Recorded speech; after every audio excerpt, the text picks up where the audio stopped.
So a friend of mine recently decided to try his hand at woodworking. So I'm doing my good job of trying to encourage him to try out hand tools. So he needs to plane out a board. So it happens that I have an old plane that I'm not using.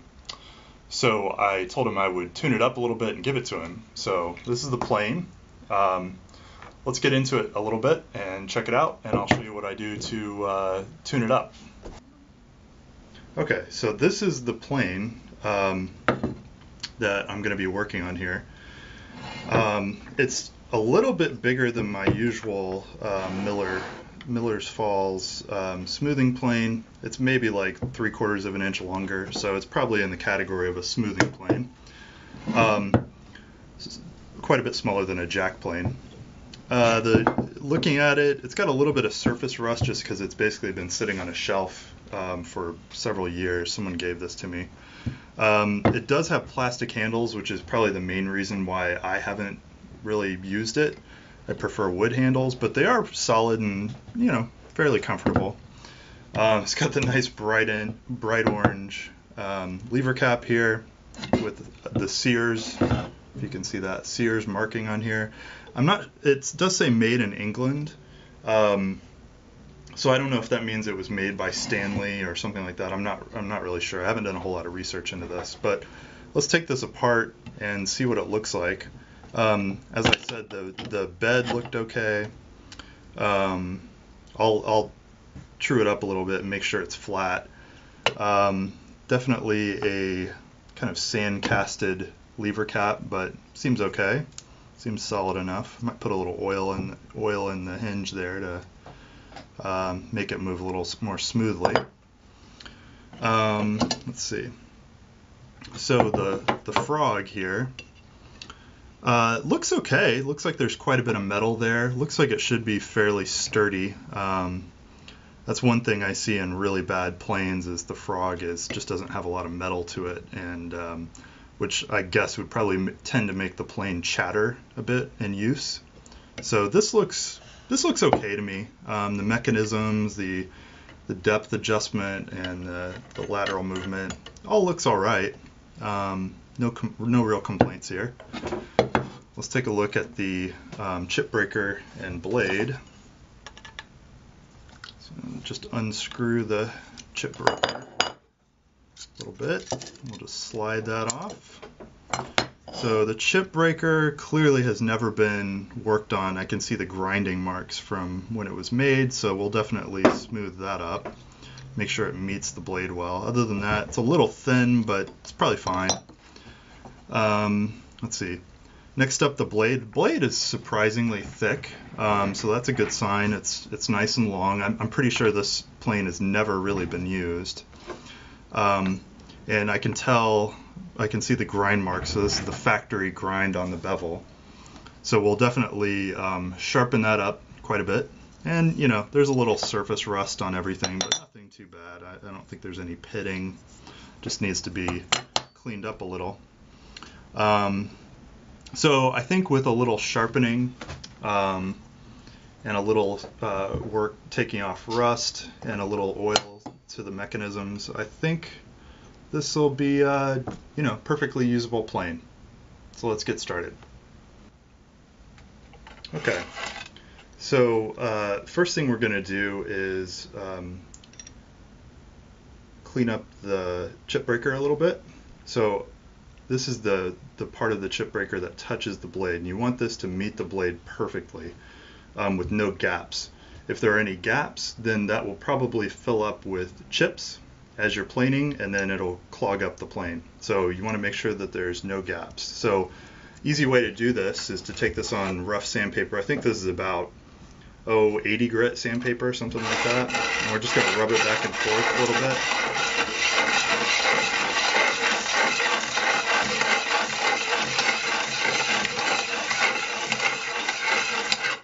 By the way, this is just 80 grit sandpaper on a very flat surface. This happens to be a floor tile that I've checked for flat, and so that's really all it is. It's pretty simple.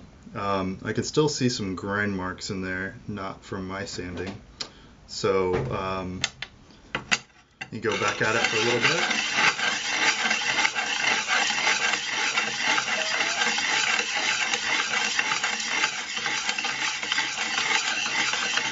Daddy, that's really loud. Okay, so I've worked on this a little bit. I can actually see the sandpaper smoothing out the grind marks on the chip breaker. So the way you want to check this is you actually put it on the blade, and then I can't get a good view of this for the camera, but basically you kind of look through here. There's a little raised part. Hold it up to the light, and you look for gaps. So you look for where the light comes through when you hold it up to the light, and kind of are looking underneath it. So let me do that real quickly. Okay, and what I see is that we still have a little bit of work to do. We need to, basically I see a gap right here in the middle, which means I need to take more off of this end and this end until there's no gap all the way across. So let me get back to work with the sandpaper. Okay, so I've got that in pretty good shape. The gap there is almost invisible when you hold it up to the light. I don't know if you can see the edge there, probably not. But basically I've got a nice scratch mark all the way across, and the gap looks pretty good. I'm going to go ahead and hone it a little bit on higher grits. It's not necessary to get too crazy for the chip breaker, but not a bad idea just to smooth it out some. So this is, I think this is 220 grit, so this is still pretty rough. This is about 600 grit sandpaper, and then up here at the top is 1,000 grit. So I'm going to go through the grits and just polish this up a bit. So I'll put a little water on each one. And let's see.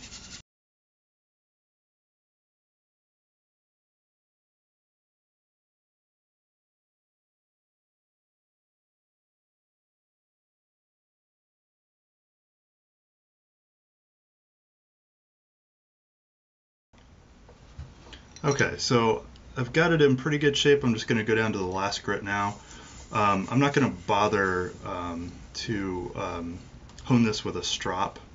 I just don't care that much to get that level for something that's not actually cutting wood. So I'm just going to do this last grit. This is 1,000 grit, I believe.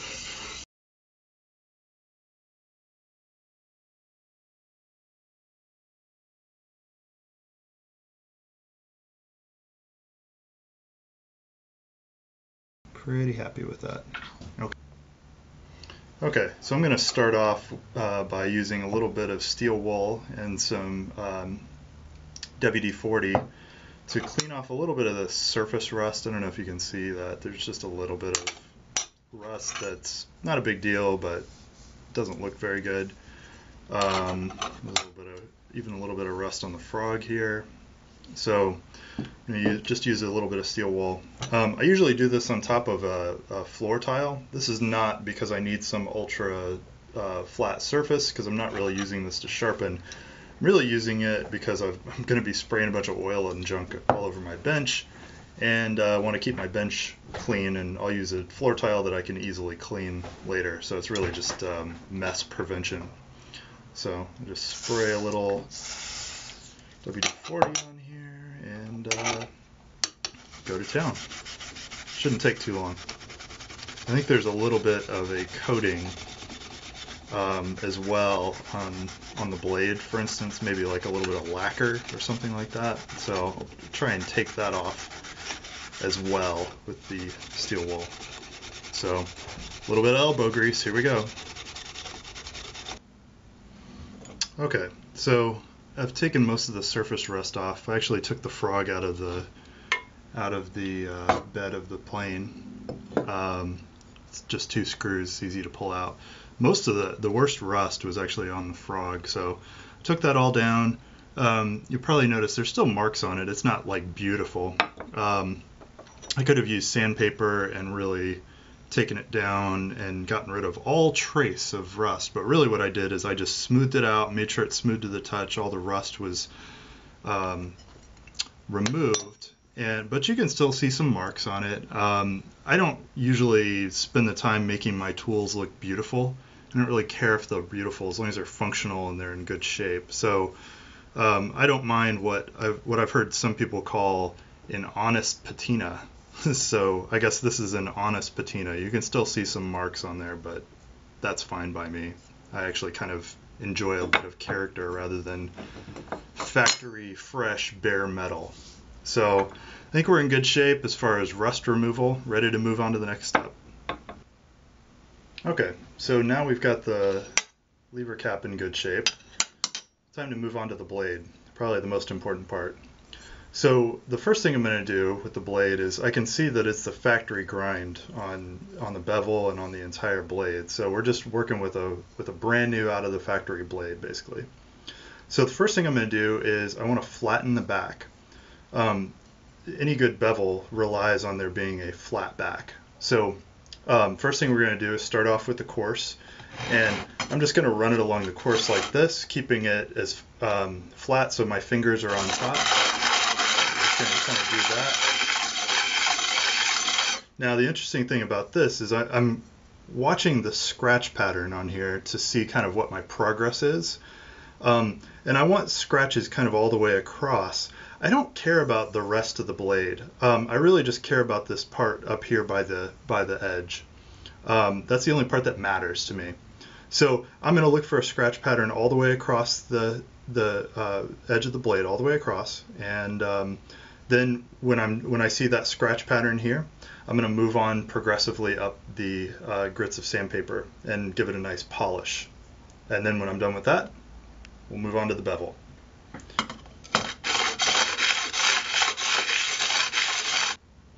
Okay, so I just went through all the grits of sandpaper. I'm not sure if you can see the difference on there. I can. I don't know if it shows up in the video, but basically it's almost mirrored now. You can see how it's shiny all the way across there. That's what I like to see. Now, there is one last step which I'm going to show you here shortly. But at this point, you can feel a pretty heavy burr on the other edge, which is exactly how it should be because I haven't touched the bevel yet.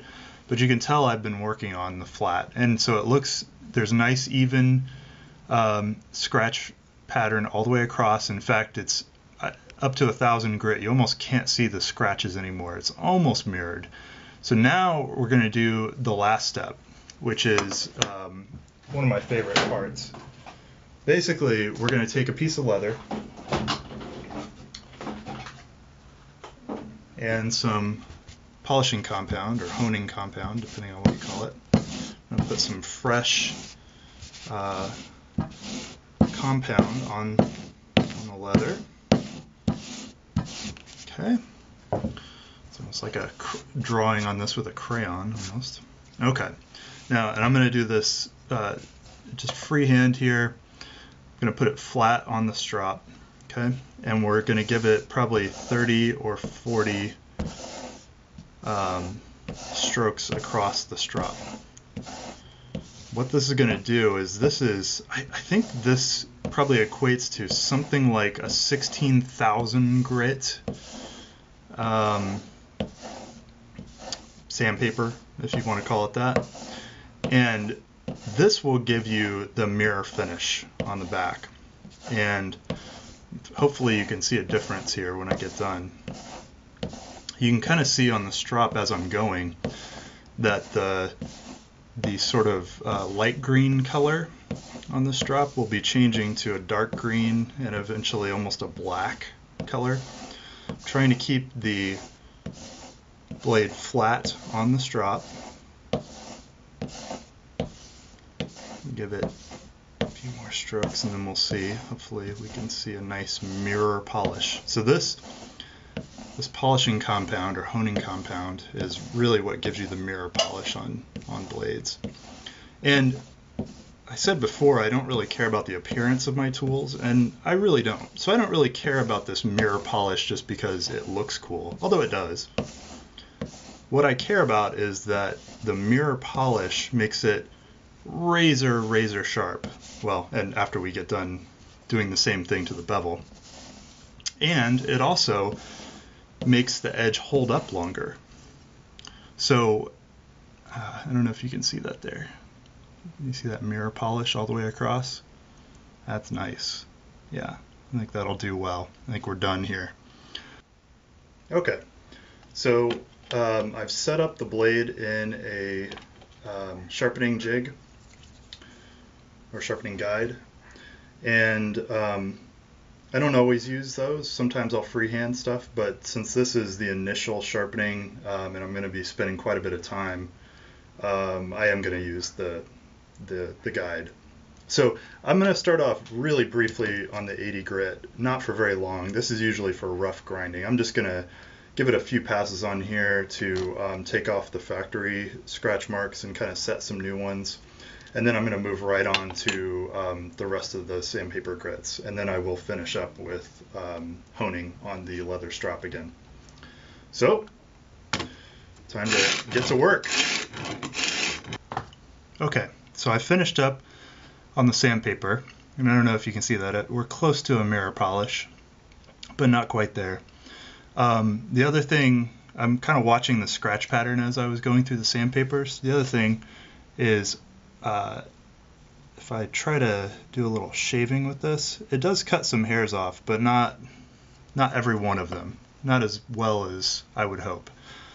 But I haven't stropped yet. So when I do this, I'm freehanding this. I'm not using the honing guide, and I kind of rock it to get to the right bevel and try to kind of lock my hand position like that.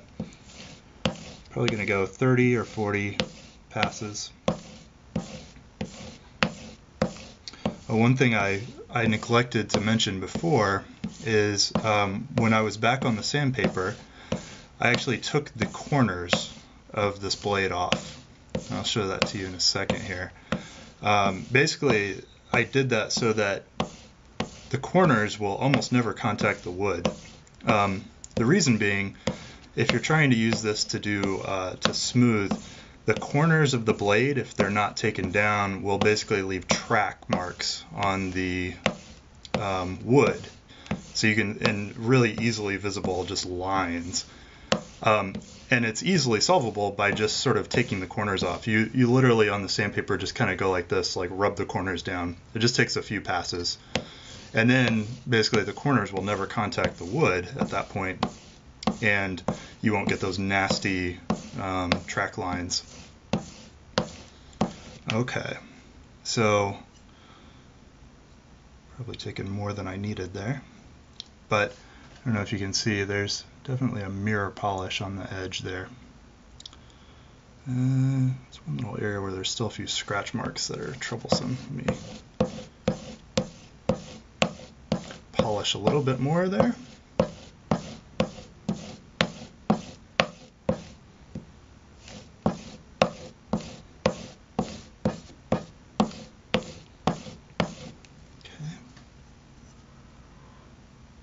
That's pretty good.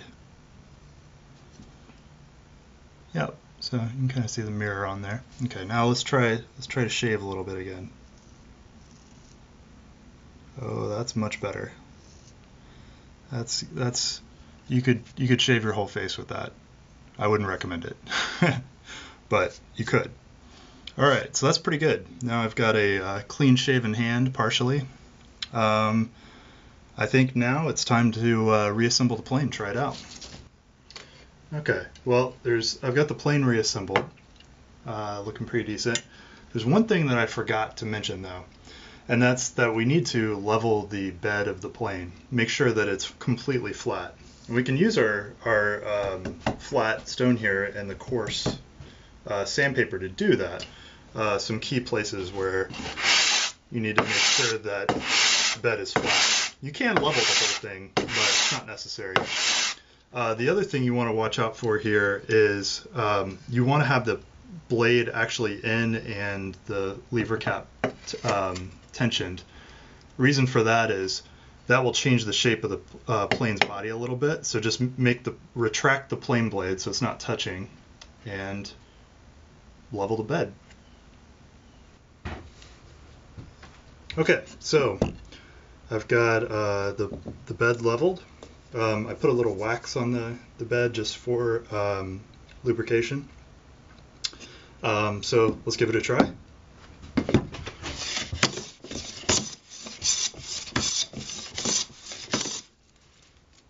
Yeah, that'll work.